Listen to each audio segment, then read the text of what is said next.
The views and opinions expressed by Pete Moxley and Poophead of the Week do not represent the views of the staff and DJs of 89X, WLNX FM. And now the poop quote of the day, brought to you by Miss Alabama 1994. I would like to live forever, because we should not live forever. Then we would live forever, but we cannot live forever, which is why I would not live forever. I could still hear the cries from both Bears fans and NFL players alike. Caleb Haney for president.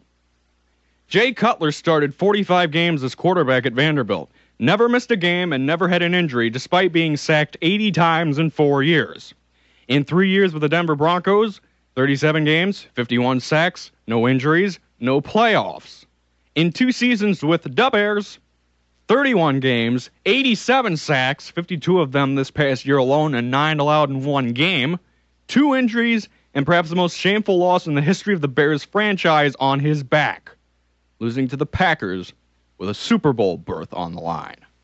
One of Lovie Smith's first goals when he stepped into the job of head coach for the Bears was to beat the Packers.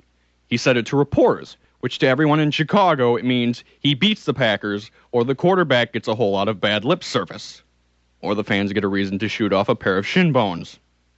If Caleb Haney hadn't helped Chicago score their 2 touchdowns, not only would he not feel like a savior to Bears fans right now, but this would have felt like one of the biggest blunders of genius and or selfishness in Chicago sports history. Not that not going to the Super Bowl doesn't hurt enough already. Is all this criticism towards Cutler and his sprained MCL fair? Do you really think I'm going to tell Chicago fans to erase the hate? Lovie and Mike Martz shouldn't have pulled him so soon. 2 guys who have coached separate teams to Super Bowls before and lost because their opponents were superior, not because the opponents were improvising game plans, because they didn't have to worry about their quarterbacks having torn ligaments or even athletes' feet. With the expendable Todd Collins riding second string, these guys should have known better.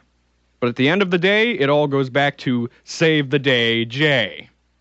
Every athlete, or anyone who has at least played an organized sport, knows the real goal in competition is to win, especially when a title and bragging rights are the biggest prize involved, and to hell with any injury that might affect their athletic ability.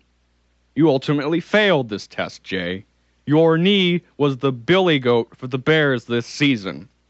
14 years ago, a man known as MJ took to a basketball court and put on one of the most courageous athletic displays ever, with a flu. The lesson?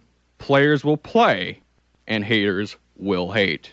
Jay Cutler, Poophead of the Week.